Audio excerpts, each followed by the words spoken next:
Hello, IBE12s. I'm gonna kind of go over this simple harmonic motion stuff because I know it was a lot in the notes. I'll try to do it quickly so you can slow down the video if you want to later. So we're gonna start with just simple circular motion. If the velocity around that circle is constant, then that velocity will be 2 pi r, that's the circumference of the circle, over capital T, which is the period. Angular velocity is a little different. It's the number of radians of angle that you go through. So if you had a bigger circle, you would have a greater linear velocity, but the same angular velocity, okay? Angular velocity is represented by omega, and it is 2 pi over t, so no radius. And there are 2 pi radians in one full circle. T still being the period once around that time. So notice that omega is v over r. If you take v and you divide by r, you're going to end up with omega, okay? And of course, then v is omega times r. So if you just take your angular velocity multiplied by the radius, or the size of the circle, you will get your actual velocity. So imagine a spring bouncing on a mass. If I pull down and I release, it's going to whip through here, go up, slow down, come back down, get stretched, and then come back up. You get a wave drawn through here, and this is the amplitude of that wave. This is analogous to a circular motion, so I'm just going to try to trace this. So as I go up, your wave goes to the top, you travel around the circle down to the bottom, and you end up back at the original. Now this circle will go around and around and around and never move.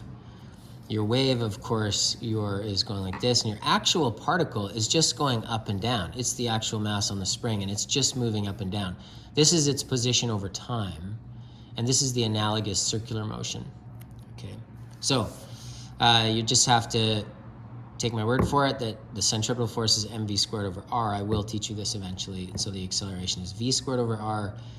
We said that v was omega r from our last part. And so if you plug that in there, your acceleration is really negative omega squared r. It's negative because your acceleration is down when your displacement is up. One little note here is that the radius of the circle is analogous to your amplitude of your motion, which we call x in IB simple harmonic motion stuff. Okay, so you get to this circle now, and you've got a particle. It's moving that way in the circle, but the actual particle in real life is just moving up and down. So this is its velocity here. It just happens that in our universe, a particle's oscillation is analogous to the vertical component of a circular motion. So that is equal to v naught cos theta just because of this circular motion. This is the constant velocity that you would have going around a circle. Its vertical component is v cos theta. Omega we said was 2 pi over t.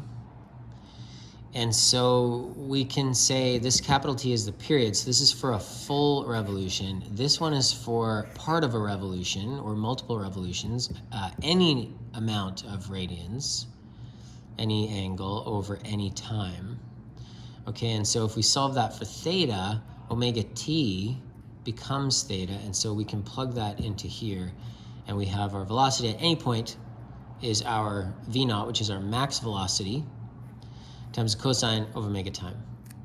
So we can find v at any time if we have omega and we have t. And then if we look at our displacement graph, this is the position of our particle, which is actually in real life just moving up and down. So that vertical portion of x naught, this is the amplitude of the wave because it's also the radius of the circle.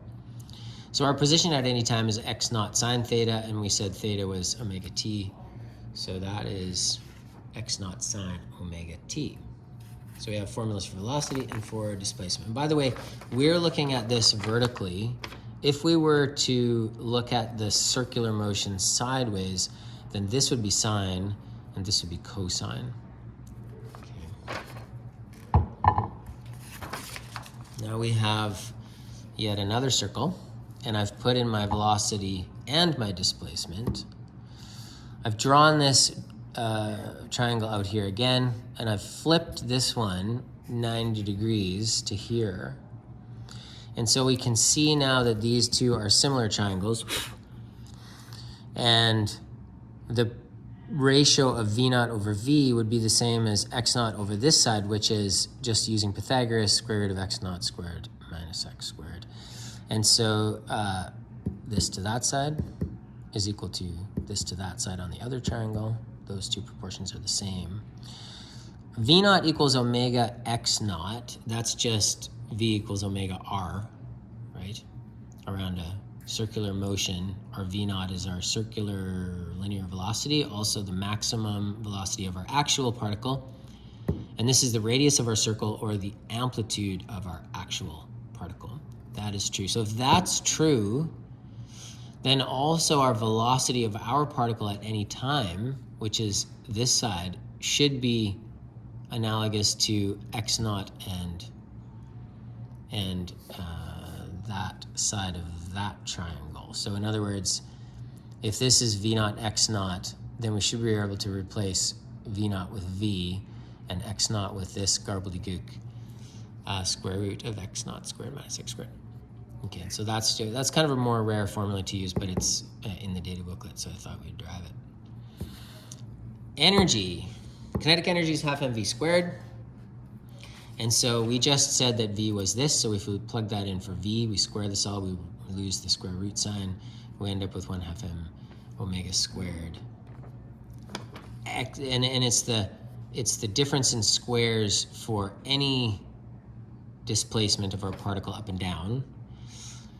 The total energy is going to be the maximum kinetic energy, which happens when x is 0, when we're going through the middle part of the oscillation. So we got no kinetic energy, max kinetic energy, no kinetic energy, max kinetic energy. And so we want that max, which is in the middle when x is 0, so this just becomes 0. And this is our total energy. So at any point, our total energy is going to be this. That will be the sum of the potential and the kinetic. At the top, it's all potential. In the middle, it's all kinetic. And anywhere in between, the sum of the two, and it will always be equal to that. There are two practical applications of this that IB would like you to know. There's actually tons of practical applications, but they want you to know specifically spring mass oscillation, force of a spring, and we go through and we do all these rigmaroles. This is from the A equals this from before, and we solve it out, and we end up with a formula for the period of our spring mass oscillation. Notice that it's only dependent on mass and spring constant. Pendulum, bob, is being pulled by gravity. This is the component that's going to swing it closed. For our oscillation purposes, our amplitude is in a straight line, and so this is the amplitude. So our force pulling it down is mg sine theta. Our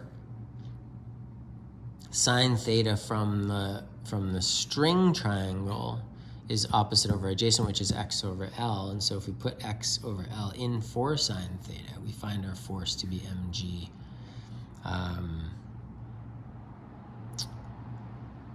Would be mg x over L, and then we've taken the masses out, so the A is g sine theta, which is g x over L. And so again, we go back to the acceleration being negative omega squared x. This is the defining equation of SHM, by the way. Acceleration is negative omega squared x. And that is equal to, on a pendulum, g times x over L. And so the x's disappear, and omega squared equals g over L, and then we square root that to get the omega. Omega is 2 pi over t, which you said before. And so the period, if we solve for the period, is 2 pi square root of L over square root of g, which means it does not matter the mass on the pendulum. Only the length of the string will determine the period and the frequency of a pendulum.